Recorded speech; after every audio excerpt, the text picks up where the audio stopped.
Ona de Sants Montjuïc no es fa responsable de les opinions d'aquest espai. El realitzador és l'únic responsable.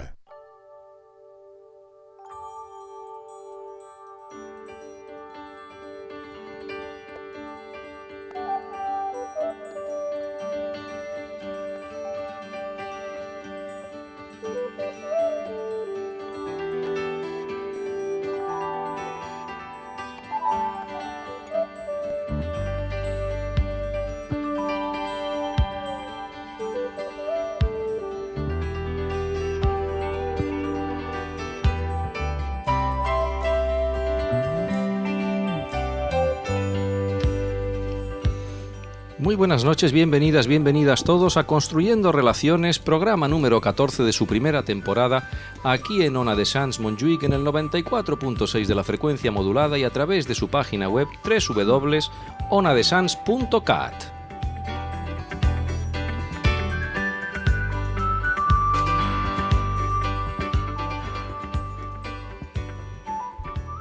Cuando son las 21 horas y 12 minutos aquí en nuestra preciosa ciudad de Barcelona, comenzamos Construyendo Relaciones como cada miércoles, un programa concebido y producido por Rudolf Helbrecht, que por cierto estará ausente físicamente hasta bien entrado el mes de enero, queridos constructores y constructoras de relaciones, pero participará allá donde esté gracias a la moderna tecnología. Y como es costumbre, mencionamos a nuestro equipo habitual encabezado por nuestro técnico de sonido, Juan José Barreto, nuestro querido compañero Francesc Galván en tareas de locución y recibid el cariñoso saludo, como siempre, de quien os habla, Eduard Martín en tareas de dirección y locución.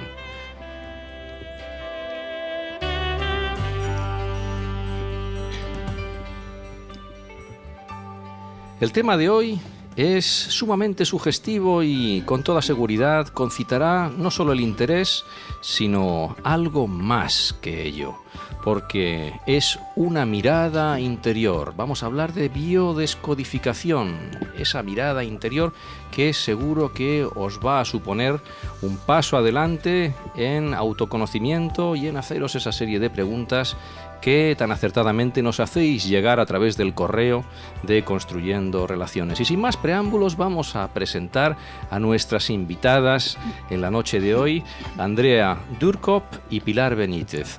Andrea Durkop, acompañante en biodescodificación biológica original, coach y consteladora familiar. Y Pilar Benítez, kinesióloga, terapeuta de shiatsu y, como no, también acompañante en descodificación biológica original. Muy buenas noches a las dos y muy bienvenidas. Muy buenas noches. Buenas noches. La primera pregunta es obvia. ¿Qué es exactamente la biodescodificación biológica original, Andrea? Sí, la descodificación biológica es una terapia que nos permite deshacernos de síntomas, enfermedades y de comportamientos no deseados. En síntesis es eso. Comportamientos no deseados, Pilar, que en muchos casos vienen de atrás, vienen del pasado. Eso es. En realidad la mayoría, todos los problemas que tenemos ahora, todos los conflictos que se presentan en nuestra vida ahora, tienen su origen en el pasado. De este pasado podríamos hablar desde la concepción, la gestación, las condiciones del nacimiento y el parto, la infancia, la primera infancia, cuando somos pequeñitos, y la adolescencia. Más adelante también se pueden dar situaciones que nos pueden hacer vivir de forma conflictiva, relaciones o cualquier otro tipo de vivencia. Pero básicamente en esta etapa es cuando somos más sensibles, son etapas en las que las llamamos etapas en las que no hay elementos con los que nosotros nos podamos defender de lo que viene de fuera. Entonces nos sentimos sin herramientas, sin recursos, sin respuesta frente a todo eso. Cuando no hay esa respuesta frente a lo que viene, pues eso se va a quedar grabado en nuestro interior. Es como si hubiese una energía que va adentro y que no puede ponerse fuera. Buenas noches, audiencia, buenas noches, constructores y constructoras. Una primera pregunta con todo lo que contáis.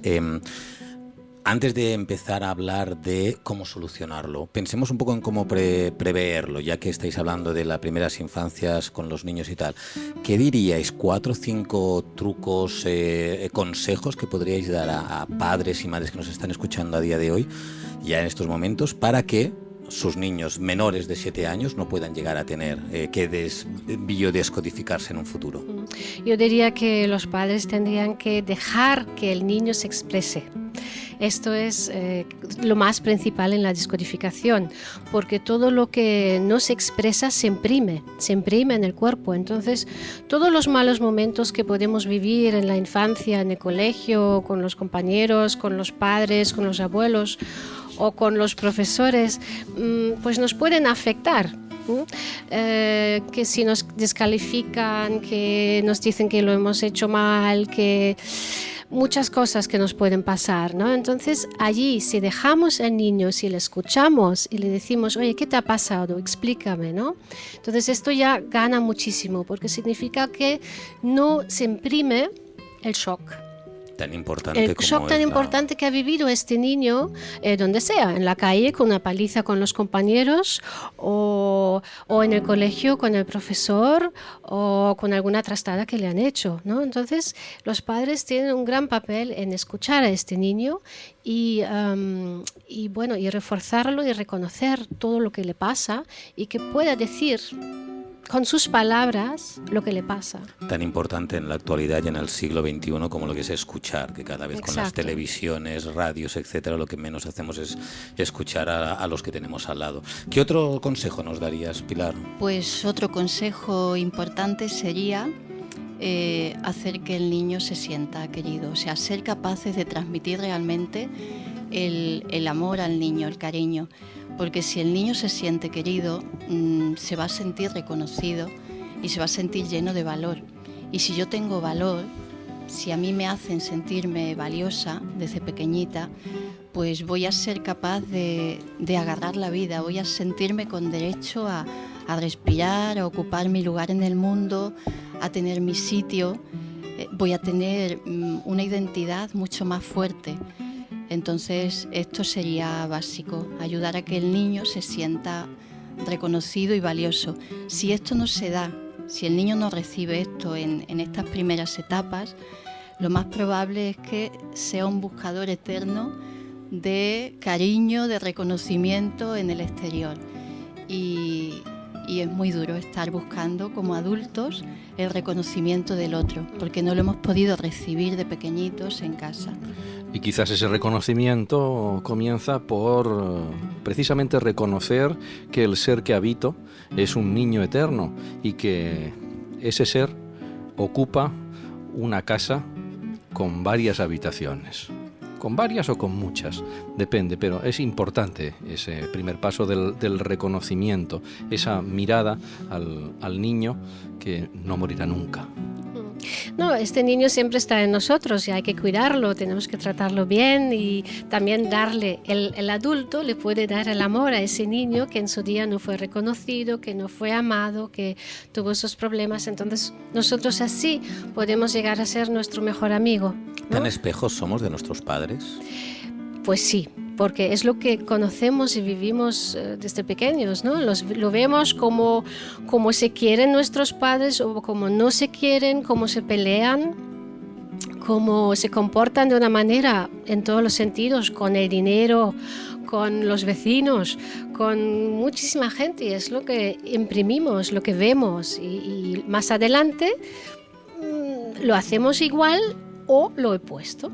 Muchas veces pongo un ejemplo, antes también más o menos os lo contaba, de una mujer, ¿no? Estaba yo con mi mujer en el autobús y había una señora sentada, estaba el autobús súper lleno y una señora sentada con su niño de unos 3, 4 años que tendría encima de ella, ¿no? Porque había mucha gente.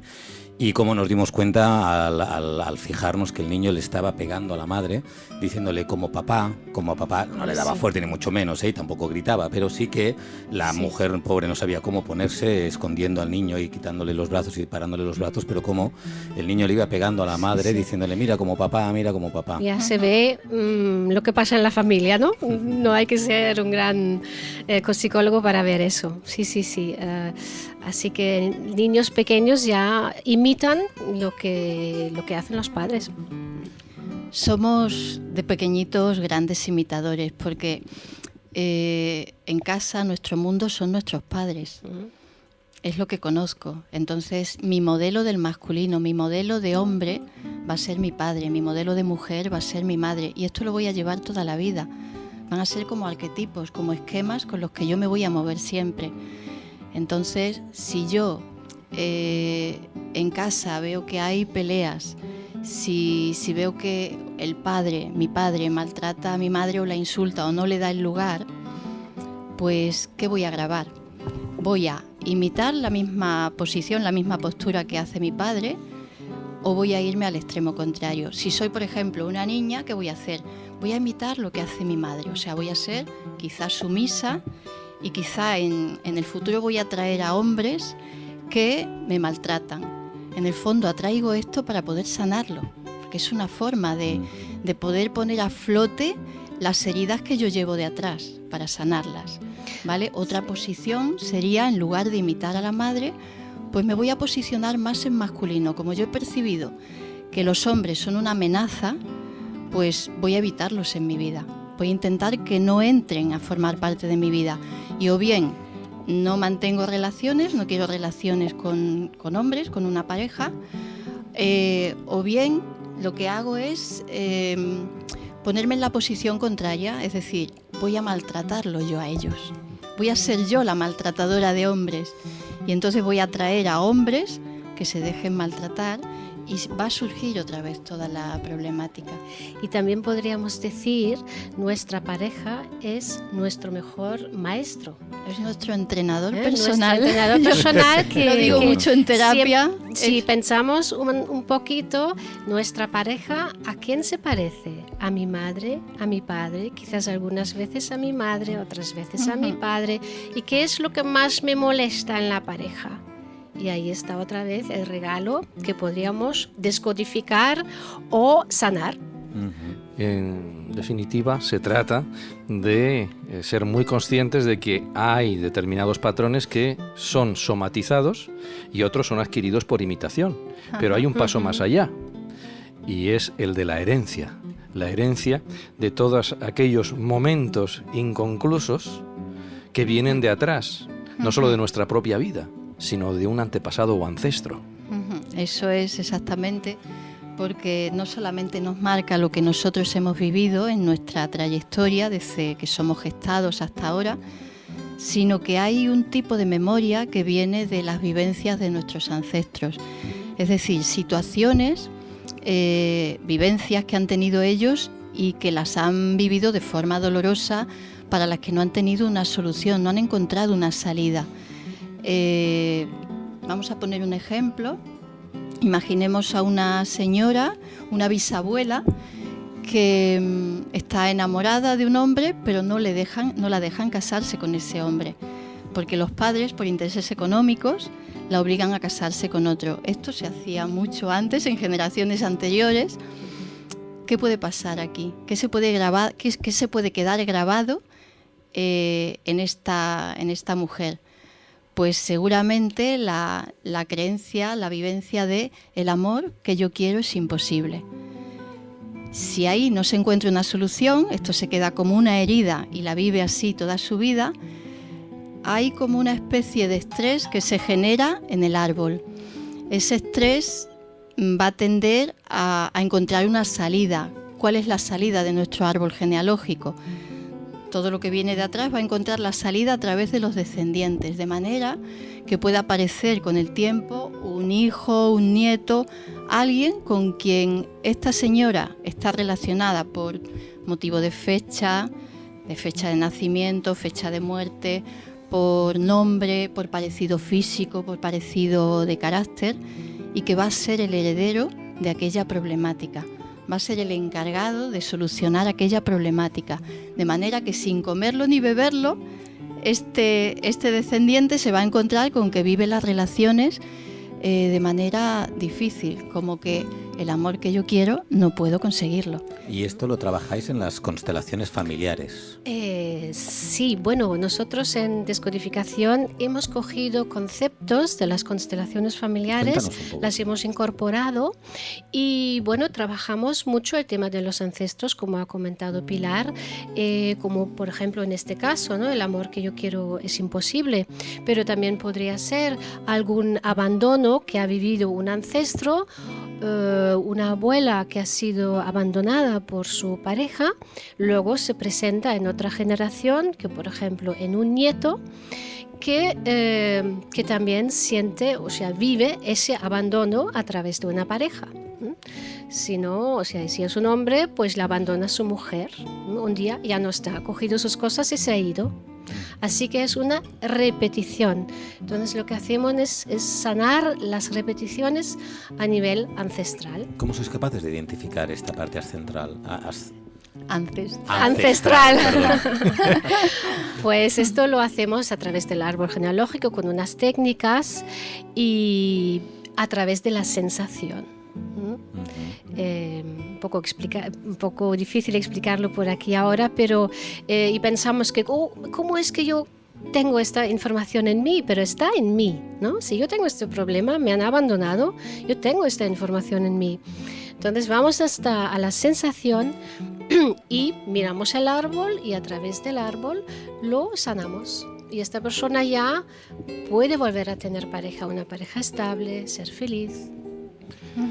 Precisamente la felicidad y su construcción, que es el tema central de nuestro programa, a través de sus múltiples combinaciones, esa construcción de relaciones personales, cobra una importancia más que crucial cuando somos conscientes de nuestra propia situación y de cómo podemos vencer problemas tan peliagudos como la timidez o los miedos, e incluso la fobia social.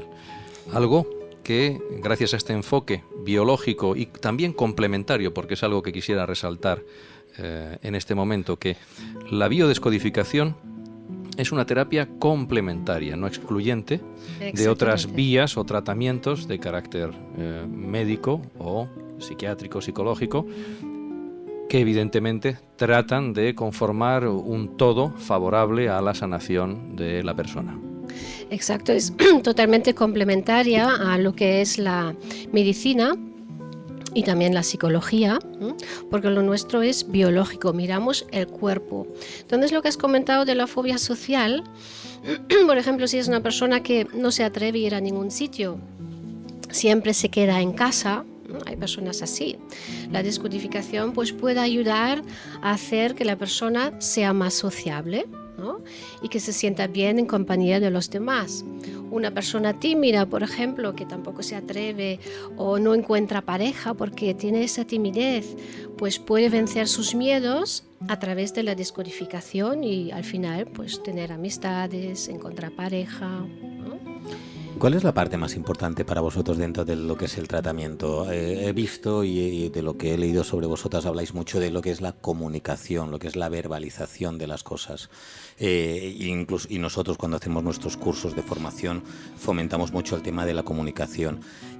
¿Tan complicado veis también vosotras en el día de hoy que es comunicarse, hablar, escuchar? Yo diría que el gran problema es que no nos escuchamos a nosotros mismos. Entonces de ahí sí que parte toda la problemática a la hora de comunicar con el otro, porque si yo no me escucho, si yo no estoy en contacto conmigo, realmente tampoco puedo escuchar al otro. No estoy en disposición de escuchar al otro y me va a ser mucho más difícil la comunicación. Y de hecho el trabajo que hacemos a nivel de descodificación biológica es ayudar a que la persona se ponga en contacto consigo misma, a que esté atenta a la escucha de cómo me siento. Si yo cuando ha pasado algo en mi vida me paro y digo, es que esto me ha hecho sentir con rabia, con enfado, con tal persona me dijo tal cosa, y no solemos hacerlo. Lo que hacemos muchas veces es taparlo, seguimos, continuamos la vida y eso se queda allí.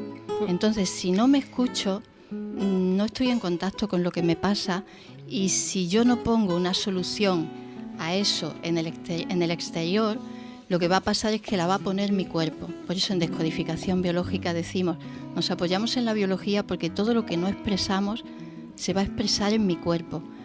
O en mi cuerpo con un síntoma, una enfermedad, o con una alteración del comportamiento, un trastorno de comportamiento. ¿Cómo que sería en el sería cuerpo? una fobia social, por ejemplo, sería un comportamiento, evito, no voy a ninguna reunión. Y justamente hablando de reuniones, es el momento de celebrar una aquí en este momento con Rudolf. Querido compañero. Buenas noches, queridos compañeros. Un saludo muy especial, Eduard y Francesc. Un saludo, Rudolf. Bienvenidas Andrea y Pilar, un gusto de escucharos. Os estoy escuchando desde Paysandú, República Oriental de Paraguay, una ciudad de 70.000 habitantes al lado del río Uruguay, con un calor de más de 35 grados y un sol espectacular, siendo las 17:30 horas de la tarde. Un saludo y muy emocionante lo que estáis diciendo, muy interesante. Una pregunta para vosotras y os dejo, y que no quiero perderme el programa. Terapia de curación física y emocional son dos cosas completamente diferentes, y se entiende esto por biodescodificación. Lo que es la parte emocional podemos decir que está en el consciente, y es lo que en una especie de hipnosis buscáis. Pero en la terapia física, ¿cómo hacéis con la terapia física? Porque son dos cosas diferentes. La emocional puede estar, creo yo, en el subconsciente, en nuestra niñez, pero la terapia física, cuando sufrimos una enfermedad de tema físico, ¿cómo lo recuperáis? Esa es mi pregunta para vosotros. Os doy un abrazo fuertísimo aquí en la lejanía y os saludo desde la República Oriental de Uruguay. Muchas gracias y buenas noches. Yo diría que es lo mismo lo que hemos ya explicado, todas nuestras malas vivencias o malos momentos que vivimos, bioshocks que vivimos, pueden producir una enfermedad o un síntoma o un comportamiento no deseado. Son precisamente estos momentos mal vividos, y yo puedo vivir un momento pues moderadamente mal y tengo una verruga en el pie. Si yo, sin embargo, vivo algo extremadamente mal y me afecta muchísimo, me entra como un rayo y paso muchísimo miedo, pues puede provocar un cáncer de pecho, por ejemplo, o cualquier otro síntoma. Para añadir, para acabar de aclarar esto que comentaba Andrea, quizá con un ejemplo, esta pregunta que nos ha hecho Rudolf se va a entender mejor. Vamos a imaginar una señora que se identifica con su cocina, una mujer que se identifica con su cocina. Entonces resulta que su marido se ha jubilado, y desde que se ha jubilado pues entra en la cocina, toca todo, cambia las ollas de sitio. Claro, esta mujer se siente desconcertada y lo vive como: me están invadiendo mi territorio. Entonces, ¿cómo lo va a manifestar en el cuerpo? Porque por eso decimos, va unido lo físico y lo emocional. Yo estoy viviendo un estrés, me siento invadida en mi espacio, y lo que yo tengo organizado viene alguien y me lo desorganiza. Entonces mi cuerpo posiblemente, si lo vivo a nivel territorial, como invasión, lo va a manifestar como una cistitis. Entonces, sí. Aquí va junto.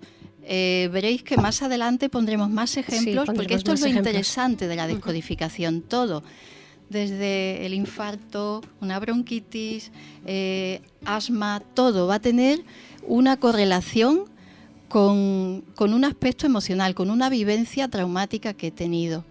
¿Vale? Y yo, por ejemplo, que yo de pequeño tenía asma, ¿eso se puede relacionar a una...? Sí, por supuesto. Cualquier síntoma se puede disolver. Hay que resuelto mirar, está, porque desde hace años que no tengo asma, por suerte. Hay que preguntar a la persona qué momentos ha vivido, desde cuándo empezó, y luego ir al momento, qué pasó antes, como 6 meses antes, 1 año antes, qué pasó en tu vida. Y en el caso del asma, por ejemplo, ahí es un tema que se vive a nivel respiratorio. Hay un conflicto que tú en aquel tiempo, de pequeñito, lo vivías a nivel respiratorio. Fíjate que ahora hablábamos de la cistitis, sí, y de un marcaje del territorio a nivel urinario. Pero aquí sería un marcaje de territorio a nivel respiratorio. Yo no quiero respirar este ambiente que me dan, yo no lo quiero. Y el que me gustaría, no puedo tenerlo. Ese es el asma. Ese es el tema. Ese es exactamente el asma. Qué bueno. El asma como síntoma, como aviso de que el cuerpo, esa maravillosa imprenta, ¿no? Tiene un banco de datos, es una biblioteca en la cual hay libros del sentimiento humano que cíclicamente nos muestran señales, nos dan pautas, nos avisan de que tenemos que mirar hacia adentro. Somos espejos hacia afuera y somos hacia adentro. Qué importante es esa mirada interior como termómetro, como brújula, como regulador precisamente de el caminar, del transitar por la vida y sobre todo de tratar de mejorar todo lo posible nuestro estado emocional y psicológico para poder construir las relaciones mucho mejor. Exacto. Y allí entra la ley del espejo que acabas de decir. Tenemos una tendencia a culpabilizar a los demás, ¿no? Es decir, es el otro que tiene la culpa, ¿no? Tú siempre me haces, ¿no? En lugar de mirar hacia adentro, ¿no? Esa mirada hacia el interior. Entonces, cuando lo hacemos no estamos asumiendo la responsabilidad que tenemos ante una vivencia, ¿no? Y por eso vamos a hablar ahora un poco de la ley del espejo. Esa ley explica que el otro no existe, todo va conmigo, ¿eh? Tengo que mirar hacia mi interior, a mí. Mis relaciones también son el reflejo de mí interior. Y cuando hablo del otro, es que este es así o asá, realmente estoy hablando de mí. O sea, yo identificando o diciendo características de otras personas se puede llegar a entender cómo soy yo. Claro, claro. Si a ti te molesta, no sé, una persona arrogante, yo tengo que mirar a ver cómo es que tengo yo de arrogante en mí, ¿no? ¿Cómo es que me molesta tanto? Eso lo decimos mucho en los cursos en comunicación, ¿no? Cuando Sí. hablamos de comunicación siempre decimos es culpa del otro, el otro no me ha entendido, Claro. el otro no me ha leído los mails. Pero Y solo lo puedo nunca ver decimos. en el otro, lo veo en el otro y no lo puedo ver en mí. Pero los demás sí que lo ven en mí también, lo pueden ver. Claro, por eso aquí es muy importante el trabajo que se hace con descodificación. A lo que te lleva es a ser consciente de eso que tú ves del otro y que no te gusta, en qué está en ti, ser capaz de verlo en ti mismo. O como cuando imaginemos un chico que ha tenido una relación muy conflictiva con su padre, un padre autoritario, un padre con quien la comunicación no era fácil y que él sentía mucho rechazo a compartir momentos con él.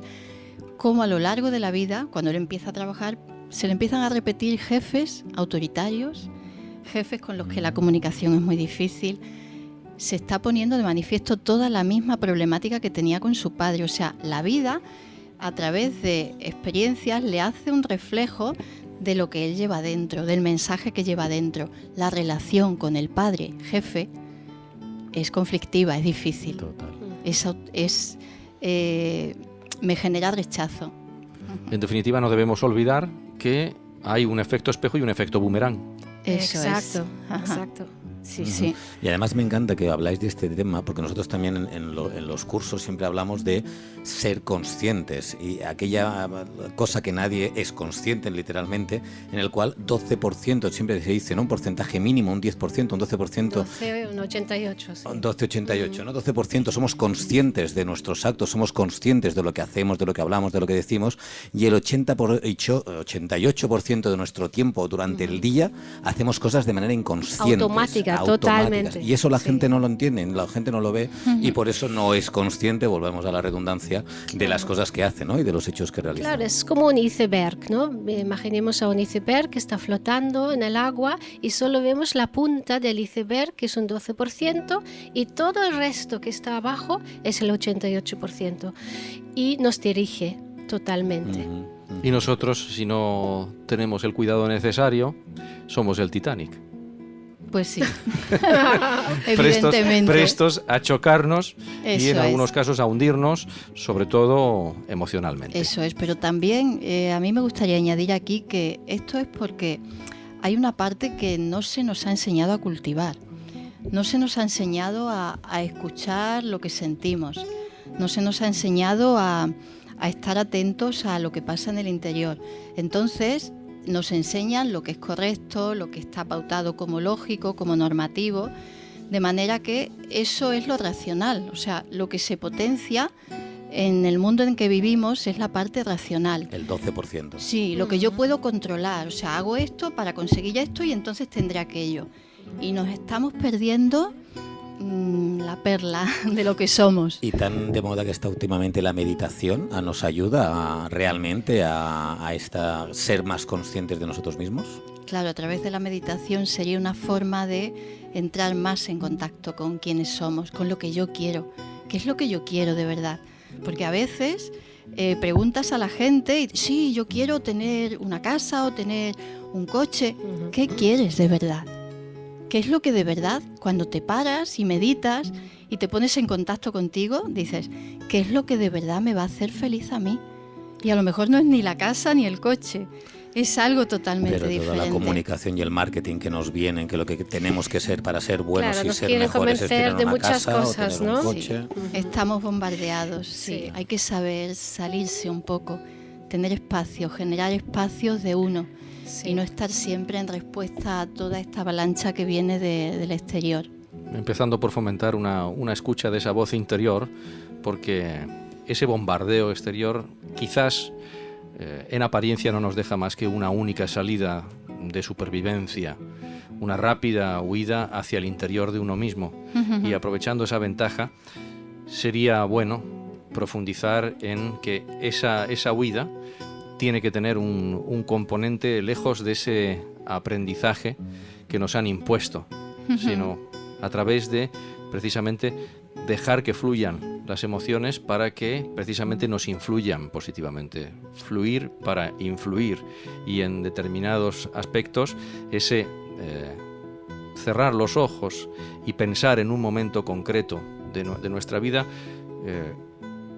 cuán importante es evocarlo y poderlo traer al tiempo actual desde ese pasado, quizás no tan lejano, pero qué importante es subrayar ese momento donde, si en la actualidad no somos tan felices como esperábamos y si lo fuimos en aquel momento, poder recuperarlo, poder retrotraerse para precisamente aprovechar ese oro, ese oro del corazón que tenemos que precisamente encontrar gracias a la biodescodificación y gracias precisamente a saber escuchar lo que hay en nuestro interior. Eso es que realmente si fuésemos capaces de confiar en nuestro inconsciente, tendríamos todas las soluciones, pero pensamos que la solución es la que yo puedo generar con mi mente racional, y eso precisamente es lo que nos limita. Sí, confiamos muy poco en nosotros, ¿no? Tendríamos que confiar más en nuestro potencial, como lo enseña el coaching y todo esto, para realmente hacer lo que nos guste en la vida y conectarnos con nosotros mismos y hacer lo que nos hace vibrar y lo que nos hace vivir, porque son las emociones, de hecho, que nos hacen vivir, ¿no? Son las buenas emociones, la felicidad, la alegría, el entusiasmo que nos hace vivir, ¿no? Que hacen que la vida valga la pena vivirla. Una compañera, Alicia, nos decía que el ser feliz es una elección, ¿no? Nadie te lo impone, nadie te obliga, ni nada, sino que es una cosa totalmente personal. Nosotros somos felices porque queremos ser felices. Ajá, pero aquí el tema, lo que trabajamos en descodificación es intentar cambiar esa conexión neuronal en la que nos hemos rayado, digamos, en la que estamos recorriendo siempre el mismo camino conflictivo, cuando hay una salida. Entonces, nuestro trabajo precisamente trata de encontrar esa salida, aprender que no tenemos por qué vivir una situación como dolorosa, sino que se puede aprender de eso y descubrir un gran potencial y un camino nuevo que te va a abrir algo que ni siquiera te imaginabas, que no está dentro de lo estipulado. Y si te atreves a recorrerlo, te vas a alegrar muchísimo. Entonces de eso se trata el trabajo precisamente. Y el trabajo en descodificación se hace a nivel inconsciente, se hace con esa información que está en el inconsciente. Porque la información consciente no nos aporta prácticamente nada. No nos sirve. Hacéis hipnosis también. Sí, hacemos una hipnosis ligera porque no hace falta llegar a una hipnosis muy profunda. Y esto nos va a facilitar el llegar a este momento de la infancia del niño pequeño que está allí, que la madre no la recogió del colegio y está ahí llorando y le está produciendo una impronta, ¿no? Un momento no concluido, ¿no? Entonces nos lleva allí la hipnosis y la utilizamos mucho. Así que... La hipnosis como herramienta precisamente para tratar de llegar al fondo de la cuestión, es decir, el origen de lo que angustia a la persona, lo que incluso Exacto. la bloquea y no le permite desenvolverse como le gustaría, porque en Exacto. ocasiones encontramos precisamente una barrera entre lo que la persona querría hacer y los impedimentos Sí. que pueden ser de tipo inconsciente, por esos condicionantes que de forma tan clara habéis explicado hace unos minutos, pero también por determinadas situaciones sociales que vienen sobrevenidas, como pueden ser en Sí, que la podría sociedad ser... actual el tema del acoso escolar, de tan terrible vigencia y de... Sí, aquí hay, cuando le toca vivirlo a un adolescente, realmente es doloroso, muy doloroso. Podemos constatar, porque en terapia trabajamos a veces con casos así, y lo que yo he podido constatar por mi experiencia es que ese bullying, ese acoso escolar, de alguna manera se siembra en casa, o a veces se ha sembrado en casa. Puede venir también de otras etapas, como decíamos antes, incluso del transgeneracional, pero es muy común que ya en casa se siembre la desvalorización, una no escucha al niño, a quien es, a lo que él desea, a sus necesidades. Es como que para los padres se convierte en más importante la apariencia, lo que quieren que su hijo sea, porque ellos no han podido conseguirlo. Entonces están proyectando en el hijo algo que no tiene nada que ver con su esencia, con la esencia del niño, y esto hace que el niño pierda todo. Entonces el niño se va hundiendo, no es reconocido, no es valorado, y de alguna manera el cartel se le coloca en casa. Y cuando va al cole es como si llevásemos el letrero que dice: yo voy a hacer todo lo que tenga que hacer para ser aceptado por vosotros. Y eso los compañeros lo ven. Los compañeros lo van a captar, porque a nivel energético se capta enseguida. Y claro, se producen todo ese tipo de abusos, y el niño, la niña muchas veces no sabe, no tiene el apoyo que necesita. A veces le cuesta incluso comentarlo en casa, sobre todo si el ambiente de casa es de escaparate, es que yo no puedo aceptar que mi hijo o mi hija vivan esto. Entonces no se sienten escuchados ni apoyados, y realmente aquí necesitan ayuda.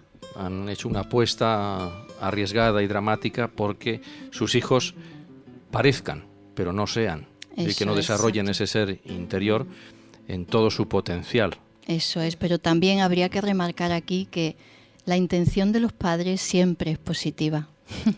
Esto a veces cuesta entenderlo al niño o a los hijos cuando se sienten mal o han vivido experiencias traumáticas con los padres, pero la intención de los padres siempre es buena, solo que ellos están actuando desde su limitación en base a su propia historia, a toda la carga que ellos traen de atrás y que no han sabido y no han podido solucionar, porque no han tenido herramientas. Sí, desgraciadamente el niño cuando lo ve es normalmente cuando es mayor, cuando se hace adulto, entonces realmente se da cuenta que sus padres, cómo crecieron ellos, qué padres tuvieron ellos, ¿Cuál fue el drama que vivieron los padres, ¿no? ¿Qué fue lo más difícil que vivieron?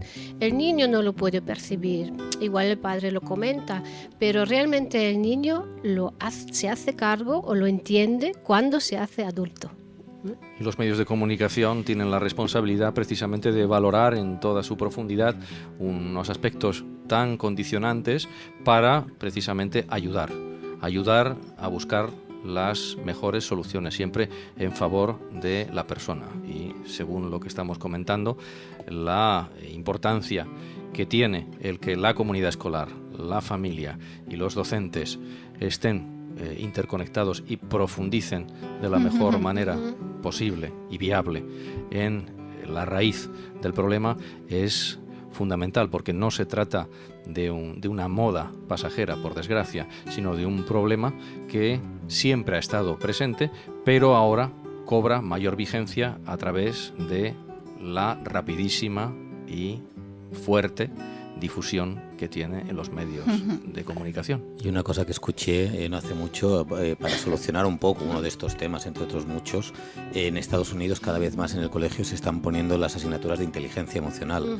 el cómo escucharse, el cómo verse, y eso cada vez está creciendo más en Estados Unidos. Aquí no sabemos cuándo llegará. Y en Sudamérica también entiendo que hay una universidad sistémica donde se trabaja a nivel de constelaciones familiares con la familia, el niño con la familia que tiene detrás.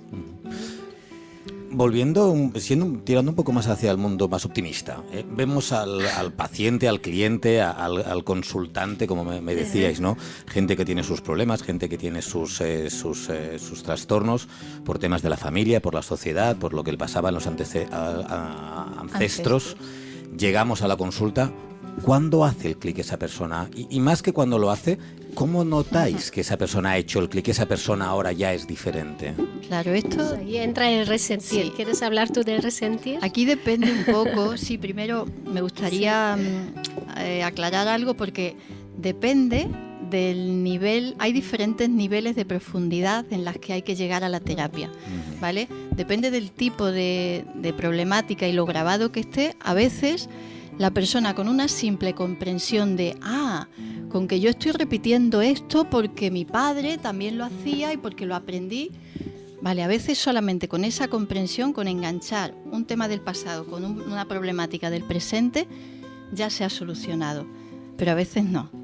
A veces hay que ir un poco más allá. A veces hay que aportarle recursos a la persona que pueda encontrar dentro de sí misma, y para eso está el terapeuta, cuáles son los recursos que le pueden ayudar a afrontar esa situación. Y a veces hay que ir aún más allá, hay que cambiar el pasado, porque hay casos en que la infancia de una persona ha sido tan difícil, hablamos de casos de abusos, de violencia o guerras o abandonos, que ahí va a haber que reconstruir, va a haber que cambiar el pasado. Y aquí es donde juega un papel muy importante a nuestro favor el inconsciente, porque para el inconsciente tanto lo real como lo imaginario es verdad. ¿Por qué podemos cambiar el pasado? Precisamente por esa ley del espejo, por esa ley de el otro no existe y de lo real y lo imaginario tienen el mismo poder para él. De manera que me puedo imaginar y visualizarme a mí mismo en una infancia que hubiese sido diferente, teniendo otros padres o teniendo otro entorno o teniendo un ambiente diferente, y yo voy a poder sanarme porque voy a saber que yo podría ser diferente si eso es así, que esa posibilidad también existe. Aquí entramos un poco en el mundo de la física cuántica y de las infinitas posibilidades, y que la que yo viví es solo una, pero que esta otra que estoy imaginando ahora también es posible. Y también está ahí para mí, y yo me puedo nutrir de eso si lo visualizo, porque el inconsciente lo va a recibir como real. ¿Vale? Yo diría que lo que hace el clic en muchísimas ocasiones pues es el resentir, es cuando llevamos ese niño o ese ancestro al momento clave, cuando está, cuando tiene que sacar toda esa emoción, y entonces normalmente hay una frase que es porque mi madre no me quiere, o es porque el amor no existe, o es que es un cabrón. y no lo he dicho nunca. Esto, cuando la persona dice esta frase, ahí hace el clic. Y entonces ya enseguida hay alivio. Y la persona ya está tranquila y está en paz. Y entonces ya ponemos los recursos y tal y cual. O sea, esto es algo muy importante en la descodificación, el resentir. Resentir, volver a sentir, en definitiva, que haya una unión entre ese origen de ese sentimiento, de ese bloqueo, de esa angustia que vamos a transformar poco a poco gracias a la ayuda del acompañante, figura que representáis espléndidamente ambas y que sobre todo nos va a hacer un efecto espejo espléndido, porque nos va a ayudar a ser consciente en toda su dimensión, en toda su profundidad de la naturaleza y origen de esos sentimientos. ¿Para qué? Para obtener, precisamente, como aludía Francesc hace unos instantes, para obtener el certificado de aptitud relacional. En definitiva, para que estemos aptos para poder ir por el camino que nos lleva a una exitosa construcción de relaciones. Pero primero y ante todo debemos aceptarnos, valorarnos, conocernos y querernos, porque difícilmente, si no hacemos este trabajo, difícilmente podremos aplicárselo a los demás. Ser honestos. Sí, y sinceros con nosotros mismos, porque si yo no veo que yo tengo un problema, pues evidentemente no voy a hacer descodificación, ¿no? Primero tengo que ser consciente que yo tengo un problema, que tengo una dificultad con las relaciones, que no tengo amigos, y ser realmente sincero con uno y decir, pues mira, sí, yo quiero solucionarlo, ¿no? Quiero poner manos a la obra. ¿Cómo me puedo dar cuenta de eso? ¿Qué le diríais a la gente para que decir, yo es que no tengo ningún problema? ¿Qué ejercicio tengo que hacer? ¿Me tengo que poner delante de un espejo y mirarme? ¿Me tengo que irme a la montaña? ¿Que tengo que hacer meditación? ¿Qué tendría que hacer nuestra audiencia para que se mirase en el interior? Eso que estabais diciendo, ¿cómo podrían hacerlo? Pues ahí el sentir es lo que nos marca todo, lo que sentimos. Es pararnos a decir, ¿qué siento? Al final del día hacer una parada antes de dormir y decir, ¿cómo me siento yo? ¿Cómo me he sentido hoy a lo largo del día? Pues en tal momento me puse muy nervioso, o aquello que me dijo tal me irritó. Entonces estar muy atento a lo que siento. Sí. O por ejemplo, ¿cómo es que me siento mal en un grupo? ¿Cómo es que me bloqueo? Me sudan las manos, no puedo hablar, ¿no? Y, ostras, estoy mal en un grupo, ¿no? Darme cuenta de esto. O que quizás solo puedo estar bien en relaciones duales, de tú a tú. Tengo muchas amigas, pero nunca voy a reuniones de grupos, ¿no? Entonces, es darse cuenta de esto, poco a poco. Claro, ¿cuándo me siento mal? En un grupo.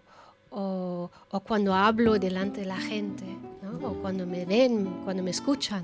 Y puedo interpretar estos síntomas, por ejemplo, decías de las manos sudadas. Yo puedo interpretar que si me sudan las manos es que hay algo inconscientemente que no me deja estar a gusto. Claro, eso es un No indicio. es solamente calor, digamos. Puede haber algo más ahí. Claro, porque lo pasas mal, ¿no? Cuando te sudan las manos, ¿o no? Sí. Entonces allí ya hay algo, es un síntoma, se considera un síntoma. Ahí te habla de nerviosismo y bueno, comentábamos antes también, a nivel de relaciones hay algunas patologías, hay algunas enfermedades o síntomas que están ya estudiados y que sabemos que ese síntoma nos habla concretamente de un tema de relaciones, que sería, por ejemplo, parecido al asma que comentábamos antes, una bronquitis.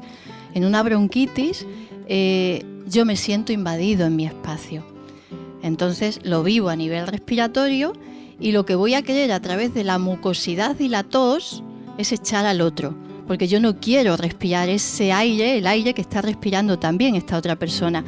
Y como físicamente no soy capaz de echarla, empujarla fuera de mi espacio, quien va a hacer la respuesta, quien va a dar la respuesta va a ser mi biología, a través de mis tejidos, mis órganos. ¿Cómo? Con mucosidad y con tos. E inclusive la epidermis y la dermis Sí, también sí, van sí. a ser testigos directos y van a reflejarlo perfectamente, ¿no es cierto, Andrea? Exacto. Los problemas de piel son de relación, tiene que ver con lo social. Ahí entra el eczema, la psoriasis, el herpes, y indican que estos son conflictos de separación. El contacto es tener contacto o no contacto. Pérdida de contacto, por ejemplo, o contacto obligado. A mí me sientan a alguien, me dice, siéntase ahí en una reunión, ¿no? Y me sientan a alguien y no quiero estar allí porque no me gusta esta persona y lo paso muy mal, yo puedo hacer un síntoma. Y curiosamente en ese lado donde estoy sentada al lado de esta persona, en mi brazo, por ejemplo, o en la pierna. Y de hecho a nivel con el tema del eczema se repite mucho en niños pequeñitos. Cada vez está más presente el eczema, y es que las madres pasan menos tiempo con ellos. Las mujeres trabajamos ahora, estamos fuera, entonces el niño se queda con otra persona, de manera que esa pérdida, esa falta de contacto se va a manifestar en la piel. Qué interesante. Exacto. Pues otro indicio, un niño pequeño, por ejemplo, tiene fiebre todas las semanas. La mamá trabaja y entonces lo que el niño de hecho hace es se produce calor él mismo, pero se produce ese calor porque su mamá no está. Luego vuelve la mamá, vuelve a casa, uy, mi hijo tiene fiebre, pero cuando la mamá viene ya no tiene fiebre porque le da el calorcito que necesita. Y lo mismo pasa con las mujeres en la menopausia. Igual a esta edad, los hijos se han ido de casa, el marido igual está frío conmigo o me da menos calor y entonces hay sofocos en la menopausia. Caray, qué interesante. Incluso el herpes, yo lo había escuchado, pues por ejemplo el herpes, que era pues eso, cuando tengo una sensación de que no estoy a gusto, de que no me ha pasado algo que no, sí que yo conocía lo del herpes, pero las otras no las conocía, muy interesante. Sí. Hay otro conflicto que se da mucho ahora, el tema de los problemas de cuello de útero en la mujer, que cada vez son más frecuentes. Entonces aquí hay el conflicto, la problemática que está relacionada con esto sería el no me siento la elegida del hombre. Aquí estamos respondiendo a un programa arcaico, porque cuando hablamos de biología, mi biología responde según programas arcaicos, no con la inteligencia de ahora, sino con la inteligencia primitiva. Entonces, ¿qué va a pasar ahí? Pues que una mujer puede sentir que el hombre, el macho, elige a otra, pero no la elige a ella. Y a nivel primitivo, a nivel arcaico, la mujer tiene una necesidad de pertenencia. Necesita pertenecer a un macho que la proteja, porque en la prehistoria, si no está el macho, yo no voy a poder sobrevivir. Si no está el macho que protege a la gente, ¿no? A los miembros de la familia. Entonces viene siempre de ahí, viene de una programación muy arcaica, muy antigua. Sí, puedo explicar otro ejemplo. La cistitis, por ejemplo, nos habla de conflictos, de marcar los límites, me parece que antes lo hemos comentado, y la organización en el territorio. Por ejemplo, un señor que tiene cistitis durante un montón de años, como 20 años, y por la noche se levanta, va a hacer pipí y vuelve a la cama, y esto ya un montón de veces durante un montón de años. Y resulta que cuando este señor viene a terapia, se mira qué hay detrás de este síntoma y resulta que el vecino de arriba muchas veces llega muy tarde después de trabajar y entonces a altas horas de la noche, entonces enciende la música, o sea, pone música y a veces se pone a bailar con su mujer. Y esto al señor de abajo, el que tiene cistitis, le molesta un montón. Pero él no es consciente en todos estos años que sucede, pero en terapia va a hablar de esto. Y esto es para él una invasión en su territorio. Estaríamos hablando durante horas con nuestras invitadas de hoy en Construyendo Relaciones, con Andrea Durkop y con Pilar Benítez. Queremos recordaros que, querida audiencia, tenemos, Francesc, un curso de formación para el día 30 de enero. 30 de enero, un curso de Construyendo Relaciones, donde hablaremos en algunos aspectos sobre un poquito lo que hemos hablado hoy, del autoconocimiento. Importante, un área de cómo somos nosotros, cómo nos podemos mirar al espejo y cómo conocernos. Una amplia área también de comunicación, y cómo comunicamos, cómo construimos relaciones dentro de la comunicación, tanto verbal como no verbal. Y siguiente, y para finalizar, temas de networking, temas de yo como persona, temas de marca personal, etcétera, etcétera. Ideal para construir relaciones positivas y de futuro. Muy bien. Querida audiencia, no mucho más, dar las gracias, como siempre, al equipo habitual encabezado por Juan José Barreto, a nuestro querido compañero Francesc Galván y, como no, mandarle un saludo muy afectuoso desde la distancia geográfica, pero desde la más corta distancia del corazón. Un gran abrazo a nuestro alma mater, productor y, sobre todo, constructor principal, arquitecto jefe en el programa, Rudolf Helbrecht. Sin más, os emplazamos a consultar la página del programa www.construyendorelaciones.com. También que visitéis, por favor, como soléis hacer, y dejáis vuestro personal y cariñoso sello en forma de me gustas en la página de Facebook y también en la de Twitter, como no. Que sigáis construyendo relaciones, que os cuidéis mucho y, sin más, también queremos mencionar al programa que viene a continuación y que suele ser gozoso, como es costumbre. La música que nos parió, aquí en Ona de Sants, Montjuïc, en el 94.6 de la frecuencia modulada y a través de su página web www.onadesans.cat. No queremos tampoco dejar de deciros que valoramos tanto vuestros mensajes que nos hacéis llegar a través del correo electrónico de la página, que continuéis construyendo y, sobre todo, que no dejéis de enviarnos sugerencias, preguntas, porque nos hacen muchísima ilusión, de verdad. Mil gracias a nuestras invitadas y muchas más ediciones. Gracias a vosotros, constructores, almas constructoras de relaciones. Os esperamos aquí en Construyendo Relaciones en Ona de Sants Montjuïc. Hasta la semana que viene, miércoles de 21 a 22 horas. Seguid construyendo, por favor. Abrazos. Hasta pronto.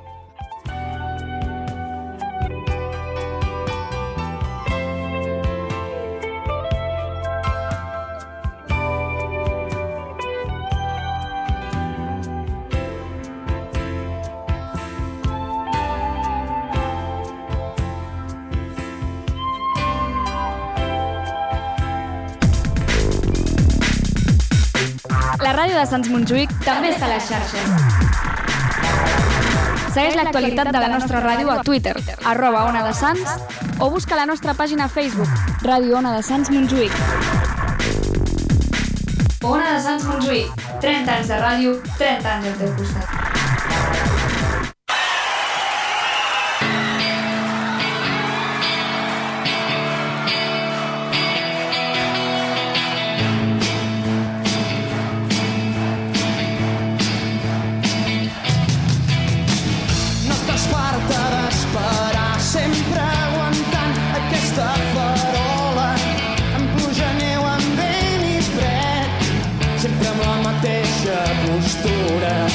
Jo ja en tinc prou d'aquest color. Busca't un geni que et comprengui. Podríem dir que en aquest moment no funciona la conjuntura. Estirat el temps per la finestra i ara, princesa, on aniràs? Mira't als ulls, posa els peus a terra, pren el que tinguis al teu costat, perquè mai trobaràs el teu príncep blau. Mai trobaràs el teu príncep blau.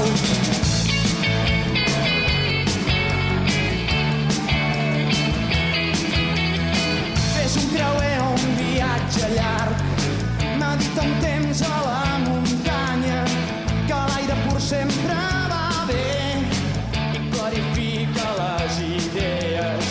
Jo ja no entenc el teu patiment, ja sé que ningú t'estima, però què hi farem si aquest govern no havia previst la teva crisi? Estirat el temps per la finestra I ara, princesa, on aniràs?